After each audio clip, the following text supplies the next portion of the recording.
नमस्ते। बातचीत के इस खास कार्यक्रम में आप सबका स्वागत। जैसे आप देख रहे हैं, अखिल स्वामी सर हमारे साथ मौजूद हैं। सर, बहुत स्वागत है आपका। सर, देश में इस समय एक साथ कई सारी चीजें चल रही हैं। एक तरफ जहाँ जज साहब जो है वो उनके घर एक बहुत बड़ा कैश बरामद हो रहा है और जुडिशरी उनको बचाने में लगी है, तो दूसरी तरफ डीलिमिटेशन के नाम पे देश में एक बड़ा खेल चल रहा है। परिसीमन के नाम पे एक बड़ा खेल हो रहा है और उस खेल में, चूंकि वो बड़ा, मैं इसलिए कह रहा हूं कि भारतीय जनता पार्टी दक्षिण में बेहद कमजोर है। जैसा लगातार रिजल्ट देखते रहे हम लोग कि वहां पर भाजपा को कुछ हासिल नहीं होता है। ऐसे में खेल ये चल रहा है कि उसको और कमजोर किया जाए, लेकिन उसके उसके अगेंस्ट में, उसके खिलाफ में दक्षिण के जो तमाम सियासी दल हैं वो एकजुट होते हुए दिखाई दे रहे हैं, एक मंच पर आते दिखाई दे रहे हैं। लेकिन दो नाम ऐसे हैं जो दक्षिण के उस मुहिम को कमजोर कर रहे हैं। एक चंद्रबाबू नायडू का, दूसरा जगन रेड्डी का। जगन रेड्डी सबसे अलग चल के अब ये कह रहे हैं कि सीटें कम नहीं होनी चाहिए। सर, ये पूरा खेल अगर हम समझे परिसीमन को, हमारे दर्शकों के लिए जरा आसान भाषा में ये बताइए कि जगन रेड्डी के कहने का मतलब क्या है। सीटें कम नहीं होनी चाहिए या अगर उत्तर में सीटें बढ़ेंगी तो आपकी सीटों की वैल्यू कितनी रह जाएगी अगर सीटें कम भी नहीं होती हैं। तो जरा हम हमारे दर्शकों के लिहाज से जगन रेड्डी के कहने का मतलब क्या है, पहले हम वो समझ लें आपसे। जय संविधान। देखिए राम प्रकाश जी, इसका मतलब यह है कि जगन रेड्डी की कोई फाइल इतनी बुरी तरह से फंस गई है कि उनको अपने जेल जाने से बचने के लिए इस प्रकार का स्टैंड लेना पड़ रहा है और वो दबाव में हैं, अंडर प्रेशर हैं, इसलिए अपने राजनीतिक भविष्य को दांव पे लगा के भी उन्होंने ऐसा कर दिया है। देखिए, हम और आप नॉर्थ इंडियंस हैं, हम हिंदी भाषी हैं, हमें कोई परेशानी नहीं है। लेकिन अगर मैं तमिलनाडु का होता या केरला का होता या आंध्र प्रदेश का होता, तेलंगाना का होता, केरला का होता, तो मेरे दिमाग में यह प्रश्न जरूर आता कि जहां पे साउथ इंडिया ने इंडस्ट्रियलाइजेशन में सबसे ज्यादा कंट्रीब्यूट किया है, जीडीपी का कंट्रीब्यूशन सारा महाराष्ट्र और पूरा हैदराबाद, आंध्र प्रदेश, तेलंगाना वहां से आता है, तमिलनाडु से आता है, और हम लोग नॉर्थ इंडिया के लोग केवल मंदिर मस्जिद करने के अलावा और केवल धार्मिक विवाद पैदा करने के अलावा और केवल दंगे फसाद और ये जुलूस वो जुलूस, ये जिंदाबाद वो मुर्दाबाद, उसके अंदर घुसना, उसको तोड़ना, कब्र को तोड़ना, इसके अलावा हम काम कम करते। अपनी आलोचना कर रहा हूं मैं, अपने बाकी नॉर्थ इंडियंस की आलोचना नहीं कर रहा, वो बुरा ना माने।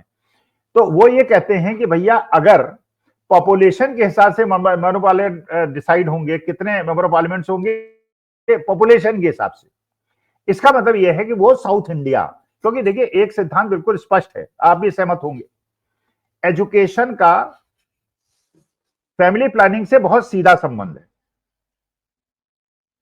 जो भी मिडिल क्लास का आदमी है, आपका पता नहीं कितने आपके बच्चे हैं, लेकिन बिना पूछे आज के तारीख में पता चल सकता है, किसी भी आदमी से पूछने की आवश्यकता नहीं है। एक बच्चा होगा या दो बच्चे होंगे मिडिल क्लास के, एट द मोस्ट तीन से ज्यादा 5-6 बच्चे नहीं मिलेंगे आपको मिडिल क्लास में। कारण क्या है? कारण यह है कि वो मिडिल क्लास जो 70-80 हजार रुपए महीने कमाता है, 20 हजार की ईएमआई देता है, 5 हजार की ईएमआई कार की देता है, बच्चों की फीस देता है, वो 3 बच्चे अफोर्ड ही नहीं कर सकता और ये भी कर नहीं सकता कि बच्चों को पढ़ाई नहीं, इसलिए वो मजबूरी है कि वो अपनी फैमिली प्लानिंग करे। तो अच्छा, इसका माने लिटरेसी का पॉपुलेशन से सीधा संबंध है। साउथ इंडिया में क्योंकि लिटरेसी बढ़ गई, तमिलनाडु में बढ़ गई, केरला में बढ़ गई, आंध्र प्रदेश में बढ़ गई, उनकी क्योंकि लिटरेसी बढ़ गई इसलिए पॉपुलेशन ग्रोथ कम हो गई। नॉर्थ इंडिया में क्योंकि लिटरेसी नहीं बढ़ी इसलिए पॉपुलेशन बढ़ गई। अच्छा, वो ये कह रहे हैं कि साहब हमने जो राष्ट्र धर्म का पालन किया, हमने जीडीपी को कंट्रीब्यूट किया और अपनी पॉपुलेशन को कंट्रोल किया, इसका दंड हमें क्यों दे रहे हैं?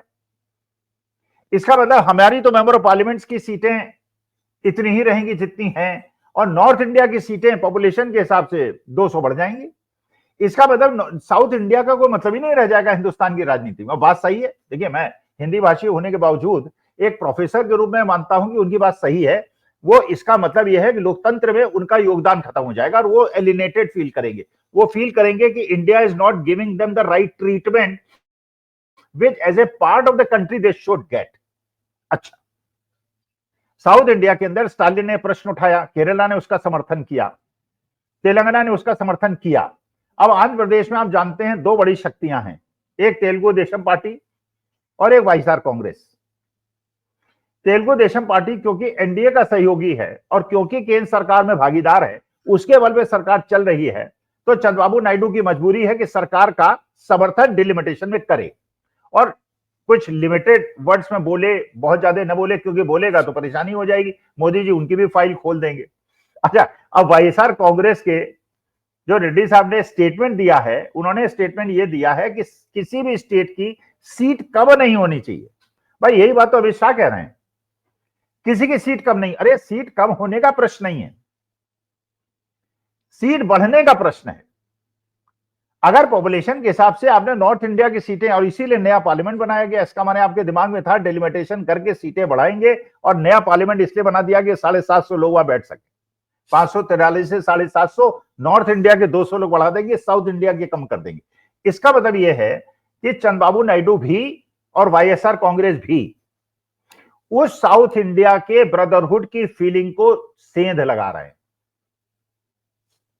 अच्छा, चंद्रबाबू नायडू इस मामले में फंस गए हैं, क्योंकि आज जो जमायते इस्लामी का निर्णय हुआ है कि कोई भी मुसलमान, जिस प्रकार से मुसलमानों के साथ अत्याचार हो रहा है और जिस प्रकार से कब्र खोदी जा रही हैं, तोड़ी जा रही हैं, मस्जिद तोड़ी जा रही हैं, पर उसके नीचे घुसे चले जा रहे हैं, वो कह रहे हैं बीजेपी के किसी कार्यक्रम, एनडीए के किसी कार्यक्रम में हम लोग एक भी मुसलमान नहीं जाएगा।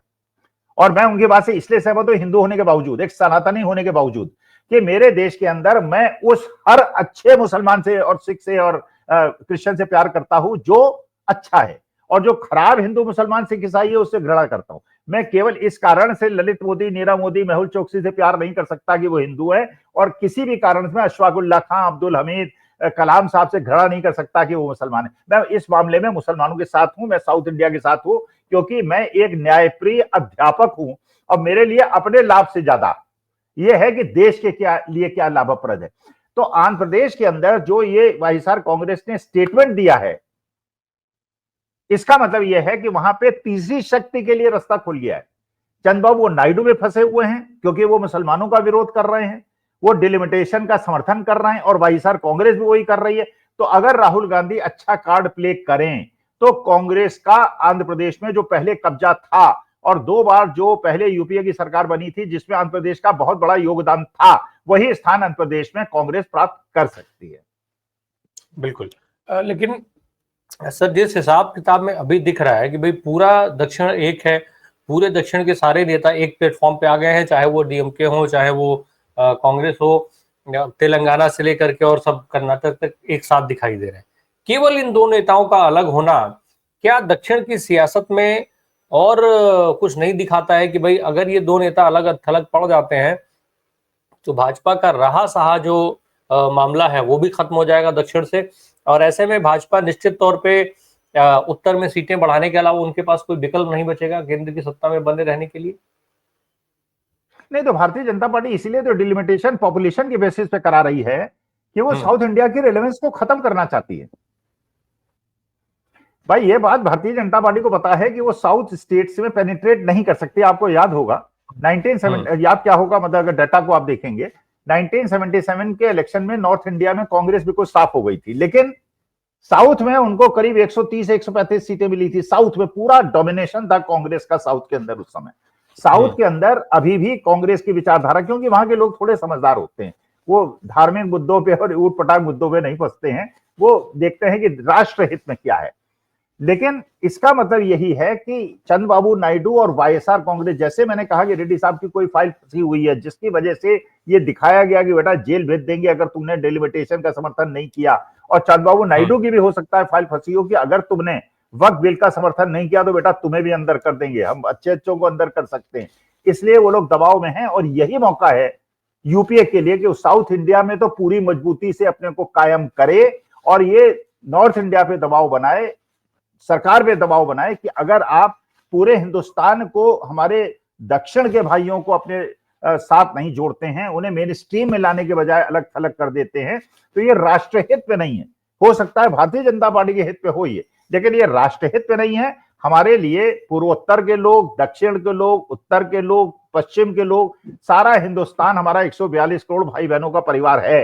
लेकिन जिस प्रकार से आप ट्रीट कर रहे हैं साउथ इंडियंस को, अभी तो आपने साउथ इंडियंस को इस प्रकार ट्रीट करना शुरू किया है, पहले हम मुसलमानों को इस प्रकार ट्रीट कर चुके हैं, क्रिश्चियंस को ट्रीट कर चुके हैं, किसानों को ट्रीट कर चुके हैं, वकीलों को ट्रीट कर चुके हैं। तो आप अलग अलग समुदायों पे एक प्रकार से आक्रमण करते हैं और बाकी समुदाय उनका साथ छोड़ देते हैं। वो बेचारा असहाय हो जाता है, हार जाता है, और उसके बाद आपका रूल जो है बढ़ता चला जाता है। अब सर थोड़ा हम लोग जरा भाजपा की हम लोगों ने बात कर ली, डिलिमिटेशन की बात कर ली, जरा हम लोग जुडिशरी पे आ जाए। जज साहब घर में आग लग जाती है, उस आग की के बुझाने में जो कैश बरामद होता है, हफ्ते भर उस खबर को दबाने में लगता है, और फिर जब खबर सामने आ जाती है तो उसके बाद पूरा जुडिशरी सिस्टम जो है जज साहब को बचाने में लग जाता है। सर ये कौन सी मोहब्बत है? देखिए, अब तो ये भी एक रहस्य बहुत बड़ा खड़ा हो गया है कि अगर वहां कैश नहीं मिला था तो ये खबर आई कैसे? भाई किसी ना किसी ने दी होगी, या तो पुलिस ने दी होगी या फायर ब्रिगेड ऑफिसर्स ने दी होगी, वरना ये पूरे भारतवर्ष के अंदर आग की तरह कैसे फैलती? अगर सूचना नहीं दी तो ये बात पैदा कैसे हो गई? नंबर एक। नंबर दो, अगर वो पैसा मिला और अब कहा जा रहा है कि पैसा नहीं मिला, तो ये कंट्रडिक्शन कैसे हुआ? अब एक नई थ्योरी चल रही है, राम प्रकाश जी, दिल्ली के सर्कल्स में एक थ्योरी चल रही है। वो ये कह रही है कि पैसा, क्योंकि ग्रोक से अगर आप पूछेंगे, लोगों ने पूछा ग्रोक से जस्टिस वर्मा के बारे में, तो ग्रोक ने कहा कि जस्टिस वर्मा ने बहुत अच्छे अच्छे निर्णय दिए हैं, ईमानदार व्यक्ति हैं, बड़े अच्छे निर्णय देते हैं। आई डोंट नो, ये मैं नहीं कह रहा हूं, ये ग्रोक कह रहा है, और वो निर्णयों के अनुसार कहता है। तो ग्रोक ने कहा इन डिसीजन जजमेंट्स के हिसाब से लगता है कि वो अच्छे आदमी हैं। इसका मतलब यह है कि क्या जस्टिस वर्मा कोई ऐसा निर्णय लेने वाले थे जिसमें केंद्र सरकार की एटी होने वाली थी, तो उन्होंने जस्टिस वर्मा को बदनाम कर दिया। पहले बताया पैसे मिले, फिर उसके बाद रोष उत्पन्न हुआ, लोगों ने यूट्यूब के अंदर डिस्कस करना शुरू किया, गोदी मीडिया में तो नहीं डिस्कस हुआ, और उसके बाद में कह दिया कि पैसे नहीं मिले। अब वर्मा जी की तो स्थिति खराब हो गई। इलाहाबाद हाई कोर्ट के, मैं सुन रहा था वहां के वकील साहब के बारे में, बार काउंसिल के बारे में, वो एक जनरल बॉडी में लाने वाले हैं, उनकी एग्जीक्यूटिव कमेटी ने निर्णय ले लिया है कि हम जस्टिस वर्मा को इलाहाबाद के अंदर बाइकआउट करेंगे और साइने डाई क्लोज करा देंगे हाई कोर्ट को, अगर वर्मा जी वहां पे गए तो। इसका मतलब यह है, वर्मा जी की तो आपने छीछा लीदर करवा दी, उनकी तो मर्यादा हन्न कर दी, उनकी तो मर्यादा भंग हो गई। तो इसका मतलब यह है कि जिसने भी ये खबर लीक की थी कि कैश मिला, वो कौन आदमी था, किस इंटेंशन से लिया गया था, और क्या केवल खबर जस्टिस वर्मा को बदनाम करने के लिए की गई थी? अगर की गई थी तो भी खतरनाक है। और अगर जस्टिस वर्मा के यहां वास्तविकता में पैसा मिला था और उसके बाद उन्हें इलाहाबाद हाई कोर्ट भेज रहे हैं, इसका मतलब यह है कि वहां के वकील जो प्रोटेस्ट कर रहे हैं उनकी बात में दम है। तो इसका मतलब यह है कि देखिए, लेकिन अब आज की तारीख में आप जानते हैं हो क्या रहा है। वो साहब अभिषेक मनु सिंह क्या 50,000 रुपए मिले उनकी डेस्क में, 50,000, कोई साला उसके बाद फुटेज नहीं दिखाया गया। राहुल गांधी ने धक्का दे दिया, सारंगी साहब बीमार पड़ गए, वो आईसीयू में चले गए, 50 लोग आईसीयू में उनके साथ जूते पहन के खड़े हुए हैं। मोदी जी उनसे बात करते हैं, सिर फट गया, पहले दिन टांका लगा, फिर पट्टी बंधी, फिर प्लास्टर बंधा, अब बाद में पता चला सीसीटीवी फुटेज कहां है? कोई सीसीटीवी फुटेज नहीं है। इसका मतलब केवल दुष्प्रचार पे देश चल रहा है। अब तो भगवान की बड़ी कृपा है, जो काम हम लोग नहीं कर पा रहे थे, अब ग्रोक एक एक चीज की पट्टी खोल रहा है। ग्रोक बता रहा है कि महात्मा गांधी ने सरदार भगत सिंह को बचाने के लिए कितनी बार वायसराय से मिले और उनको बचाने का प्रयास किया। ग्रोक ये बता रहा है कि महात्मा गांधी ने कभी माफी नहीं मांगी, पंडित जवाहरलाल नेहरू ने कभी माफी नहीं मांगी, सावरकर ने माफी मांगी और पेंशन ली। ग्रोक ये बता रहा है कि पंडित जवाहरलाल नेहरू ने अपनी पूरी जायदाद देश को दान कर दी।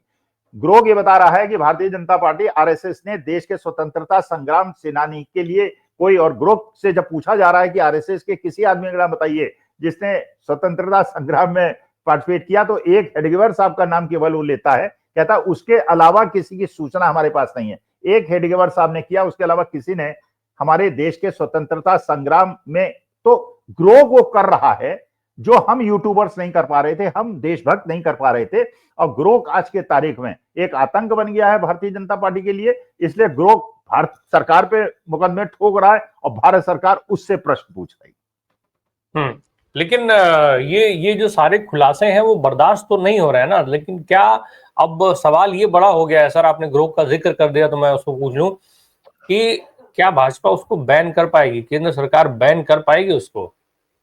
ये कैसे बैन कर देगी भाई? देखिए, ग्रोक क्या कर रहा है, ग्रोक एक ऐसी कंप्यूटर मशीन है, एक आर्टिफिशियल इंटेलिजेंस का टूल है जो जजमेंट्स को कोट कर रहा है भाई।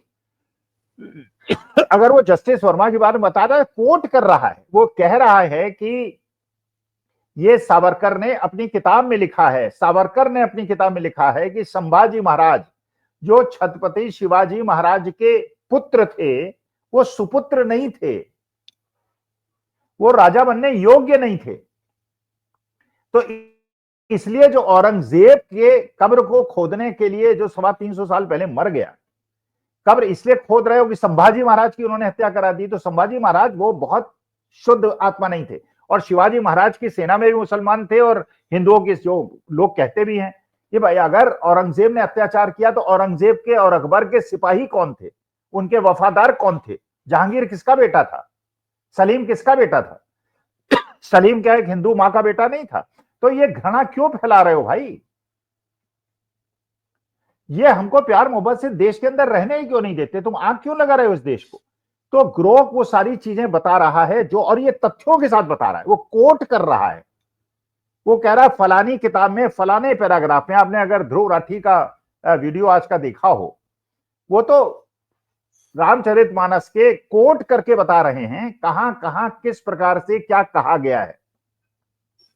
तो इसका माने, अच्छा ये भी कह रहे हैं ध्रुव राठी की हरियाणा के अंदर बिना राम के तो कोई काम ही नहीं होता, सुबह दोपहर शाम हर समय राम का नाम लोग लेते हैं। तो राम भक्त तो हम लोग हैं ना, लेकिन भगवान राम ने हमें क्या सिखाया? मर्यादा पुरुषोत्तम ने हमें क्या सिखाया? कि ये जितने लोग सृष्टि में घूम रहे हैं, ये सारे के सारे मेरा पार्ट हैं, तुम भी इसका पार्ट हो, वो भी इसका पार्ट है, इसलिए एक दूसरे का ध्यान रखो। इसमें हिंदू मुसलमान कहां से आ गया? सर लेकिन आप और हम भले ही ये मान लें कि ये सच है, या और बहुत सारे लोग ये मान लें कि ग्रोक जो है वो सच्चाई बता रहा है, लेकिन भक्तों को तो ये लग रहा है ना, भक्त तो यही मान रहे हैं कि वो मोदी जी की बेइज्जती कर रहा है, संघ की बेइज्जती कर रहा है, भाजपा की बेइज्जती कर रहा है। तो ऐसे में बैन करने के अलावा आप कह रहे हैं कि वो बैन क्यों कराएंगे? तो क्या वो बेइज्जती कराते रहेंगे? अगर बैन आपने कर दिया, मान लीजिए मैं एक हाइपोथेटिकल क्वेश्चन पूछता हूं, आपने ग्रोक को बैन करा दिया, उन्होंने गौतम अडानी को अरेस्ट कर लिया, भाई गौतम अडानी के लिए कह दिया ना यूएसए गवर्नमेंट ने, भारत गवर्नमेंट से कह दिया है कोई एक्सटेंशन नहीं मिलेगा, जिस दिन की संबंध डेट है उसी दिन आपको आना पड़ेगा, अपीयर होना पड़ेगा। मान लीजिए अरेस्ट कर लिया तो उसके बाद आप क्या, can you afford it? Grok को आप यहां पे बैन कर दें और वहां गौतम अडानी अरेस्ट हो जाएं, कैन यू अफोर्ड इट? बताइए, दिल पे हाथ रख के बताइए, अगर आप मान लीजिए देश के प्रधानमंत्री होते, मोदी जी होते, और अडानी आपके मित्र को वो अरेस्ट कर लेता, तो उसके बाद तो सारा पत्ता साफ हो जाएगा भाई। उसके बाद धन के स्रोत सारे बंद हो जाएंगे, कलई इतनी ज्यादा खुल जाएंगी कि जिसको कोई कंट्रोल नहीं कर पाएगा। तो गौतम अडानी को बचाने के लिए आप ग्रोक, और कह रहा है ग्रोक से पूछा गया, ये किसी ने पूछा ग्रोक से कि क्या आप पे पाबंदी लगाने का कोई प्रयास हो रहा है? उन्होंने कहा मेरे पे पाबंदी कैसे लगा सकते हो भाई, मैं तो फैक्चुअल बात कह रहा हूं, मैं तो डेटा को कंसल्ट करके बता रहा हूं। और मैं जब ग्रोक से ये भी पूछा गया, ग्रोक से पूछा गया कि अमेरिका के सबसे ज्यादा नुकसान कौन कर रहा है, उसने कहा कि डोनाल्ड ट्रंप कर रहे हैं, एलन मस्क कर रहे हैं, और वो जो वांस है वाइस प्रेसिडेंट वो कर रहे हैं। 3 अपने मालिक को, जिसने उसको बनवाया उसी का नाम ले रहा है। इसका मतलब यह है वो तो भैया डेटाबेस है, जो पूरा इंटरनेट जो डाटा है कहीं भी है, उस डाटा को एनालाइज करके, अच्छा वो उन चीजों की ओपिनियन देता है। जहां फैक्ट आप चेक करेंगे तो फैक्ट चेक तो है, वो फैक्ट तो बता सकता है, ओपिनियन नहीं दे सकता।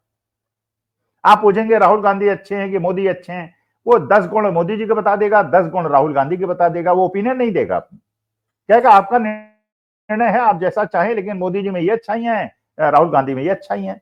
लेकिन अगर आप फैक्ट पूछेंगे, आप पूछेंगे कि क्या औरंगजेब ने ये सब तोड़े, तो अगर उसके बाद वो डाटा कहीं ना कहीं किसी भी सोर्स में अवेलेबल होगा तो आपके सामने प्रस्तुत कर देगा। तो इसलिए उसने बता दिया कि महात्मा गांधी एक शुद्ध आत्मा थे, पंडित जवाहरलाल नेहरू एक शुद्ध आत्मा थे, और सावरकर माफी मीर थे। ये उसने फैक्ट चेक करके बताया। नहीं, लेकिन सर अडानी की गिरफ्तारी और ग्रोक के बयान से क्या कनेक्शन है? जरा मैं दर्शकों के समझने के लिए विस्तार से पूछ लूं आपसे कि ग्रोक का अगर बैन किए जाते हैं तो अडानी गिरफ्तार क्यों होंगे? क्या बात कर रहे हैं रामप्रकाश जी, यही बात वाईएसआर कांग्रेस के रेड्डी साहब से पूछिए कि डिलिमिटेशन का समर्थन करने का क्या संबंध है, आपने डिलिमिटेशन का समर्थन क्यों किया जबकि ये लॉजिकल नहीं है? पूछा जा सकता है ना वाईएसआर कांग्रेस से। वो कहेगा यार जो मेरे पे फाइल दिखाई गई है कि इस फाइल पे तुम्हें अरेस्ट कर सकते हैं 5 दिन के अंदर, अगर तुमने डिलिमिटेशन का विरोध किया तो तुम्हें अरेस्ट कर लेंगे। वो कह रहा है कि डेलिमिटेशन में कोई बुराई नहीं है, सीट कम नहीं होनी चाहिए, ये प्रेशर है। अब सवाल ये है भाई, अडानी जी ने जो वहां पे कोर्ट में प्रस्तुत हुआ है, गलती तो की है, बेईमानी तो हुई है, भ्रष्टाचार तो हुआ है, इसमें कहीं कोई डाउट नहीं है। और वहां के कोर्ट, अगर उनको अधिकार है, अगर ये जाए सर्टिफिकेट डिमांड वो ना मिले और वो डोनाल्ड ट्रंप ना बचाएं अगर अडानी को, तो अडानी अरेस्ट हो जाएंगे। अडानी अरेस्ट हो जाएंगे, पूरा ताश के पत्ते की तरह इनका पूरा महल गिर जाएगा। तो एक बार्गेनिंग है ना, एलन मस्क की एक बार्गेनिंग है कि बेटा मैं ग्रोक से सब कहलवाऊंगा, सब सच कहलवाऊंगा, और अगर तुमने कुछ ग्रोक पे कोई गड़बड़ सड़बड़ की तो अडानी अरेस्ट हो जाएंगे, मेरा जितना नुकसान होगा उससे ज्यादा तुम्हारा तो पूरा खेल ही खत्म हो जाएगा। नहीं तो अडानी की गिरफ्तारी जो है वो मोदी जी के इमेज से ज्यादा जरूरी है। मोदी जी की इमेज खराब हो जाएगी, भक्त जो है लगातार रोते हुए दिख रहे हैं आपको, मेन स्ट्रीम मीडिया का हाल आप देख ही रहे हैं। नहीं, अब यार आनंद, दोनों को डिस्कस, वो जरा कंपेयर कीजिए। आज जो ये सारा प्रचार हो भी रहा है, तब भी भक्त, थोड़े से भक्त सोशल मीडिया में, थोड़े से भक्त तन के खड़े हुए हैं। वो भी एक आध कोई फर्जी ग्रोक का जवाब लिख रहे हैं कि राजीव गांधी के बारे में ये लिखा था, फलाने के बारे में लिखा था, वो दे आर ट्राइंग। लेकिन अगर अडानी अरेस्ट हो गया तो what will be the saving grace, क्या कहेंगे देश से? भाई राहुल गांधी तो 10 साल से कह रहा है कि अडानी ने, और ये हिंडप भी कह रहा है, ये विश्व के सब लोग कह रहे हैं कि अडानी ने इस देश की सारी संपदा पे कंट्रोल कर लिया है और उसका पूरा साम्राज्य जो है फ्रॉड में बसा हुआ है। और ये सबने, मॉरिशस में भी मोदी जी इसीलिए गए थे कि किसी प्रकार से वो अडानी को बचा सके उनकी, क्योंकि वहीं पे वो फिक्टिशियस और सारे अकाउंट्स हैं मॉरिशस के अंदर। तो ये देखा जाता है ना जीवन में कि यार इसमें ज्यादा नुकसान है या इसमें ज्यादा नुकसान है। तो ग्रोक तो इमेज को चढ़ा रहा है। अच्छा, एक और सर्वे हुआ, आपने देखा होगा कि अमेरिका के अंदर सबसे ज्यादा पॉपुलर इंटरनेशनल लीडर कौन है। हमारे यहाँ तो फर्जी सर्वे होते रहते हैं। अब्राहम लिंकन को 75% लोगों ने बताया, फलाने को ढिकाने को बताया। हमारे मोदी जी को 11% लोगों ने बताया पॉपुलर है। मतलब वो कम से कम पता नहीं कौन से नंबर पे है, बहुत नीचे है। इतना पैसा खर्च करने के बावजूद पूरे विश्व के अंदर अगर सबसे ज्यादा स्टैचूज किसी भारतीय नेताओं की लड़ी हुई हैं तो महात्मा गांधी और पंडित जवाहरलाल नेहरू की। तो इसलिए still they have a fighting chance with their money. अगर अडानी सेफ है तो उनके पैसे से दारू बांट के, मुर्गा बांट के, खरीद के, बेच के वो तब भी चुनाव जीत सकते हैं। लेकिन अगर अडानी ही अरेस्ट हो गए तो नाभि में तीर लग गया, उसके बाद कैसे जान बचाएंगे? चलिए, कम से कम दुनिया के तमाम देश, चाहे वो श्रीलंका हो, बांग्लादेश हो, केन्या हो, ऐसे देशों ने अडानी साहब को केवल भगाने का काम किया अपने यहाँ से। लेकिन शायद अमेरिका पहला देश बने जहां अडानी साहब गिरफ्तार होंगे। मोदी जी की बार बार कोशिशें कितनी कामयाब होंगी। एक चीज और कहना चाहता हूं राम प्रकाश जी, आपने वो डिस्कस नहीं किया, लेकिन एक बात कहना चाहता हूं। मैं अपने देश की बेटियों से, देश की हर नारी से निवेदन करना चाहता हूं, हर आदमी जो अपने घर की बहू बेटी को प्यार करता है उससे एक निवेदन करना चाहता हूं। ये जो कोर्ट का निर्णय है, नाबालिग बच्चियों की वक्षस्थल को छूना, उसे दबोचना, उसके नाड़े को खोलना, उसे घसीट कर ले जाना रेप नहीं है, अटेम्प्ट टू रेप नहीं है। ये इतना ज्यादा निंदनीय है। अगर घर की बेटियां, नारियां नहीं चेती और पुरुष नहीं चेते जिनके घर में बहू बेटियां हैं, ये ऐसा निर्णय है जो देश में गुंडा राज ले आएगा। लोग आएंगे आपके घर की बहू बेटियों के साथ ऐसा करेंगे और कह देंगे हाईकोर्ट के ऑर्डर की फोटोकॉपी है, तुम कुछ नहीं कर सकते, 15 दिन जेल में जाऊंगा, लेकिन अपनी बेटियों को तो नहीं बचा सकते, बचाना है तो पैसा दो। इसलिए घर, एक एक बेटी, और जो बेटी का बाप है या किसी बेटी का भाई है, उसका एक कर्तव्य बनता है ये सड़क पे आए और जनता से कहे कि सड़क पे आए, और इस प्रकार के निर्णयों को अगर ओवररूल करके वो जज साहब माफी नहीं मांगते हैं, ये देश के लिए काला दिन है। और ये निर्णय कि इस प्रकार से बच्चियों के साथ अनाचार, अत्याचार होगा, अच्छा ये सारी चीजें में अटेम्प्ट नहीं है, अटेम्प्ट भी नहीं है भाई, रेप नहीं है समझ में आता है, अटेम्प्ट टू रेप भी नहीं है। कमाल का निर्णय है। जुडिशरी के ऊपर ऑलरेडी इतने सवाल उठते जा रहे हैं। अभी फिलहाल विश्वसनीयता ऑलमोस्ट लगभग खत्म हो चुकी है जुडिशरी की। अब उसको वो वापस कैसे पाएंगे, वो उनके लिए भी एक बड़ा चैलेंज है, क्योंकि इससे देश के लोग जो भुगत रहे हैं वो तो भुगत ही रहे हैं, उस सिस्टम में बैठे हुए लोगों के अंदर उनकी अंतरात्मा कब जागेगी, ये भी हम लोगों को मुझे लगता है देखने वाली बात है कि आखिर वो कब जागेगी, कब वापस से वो अपनी विश्वसनीयता को स्थापित कर पाएंगे। बहुत बहुत धन्यवाद सर हमसे बात करने के लिए। Thank you so much.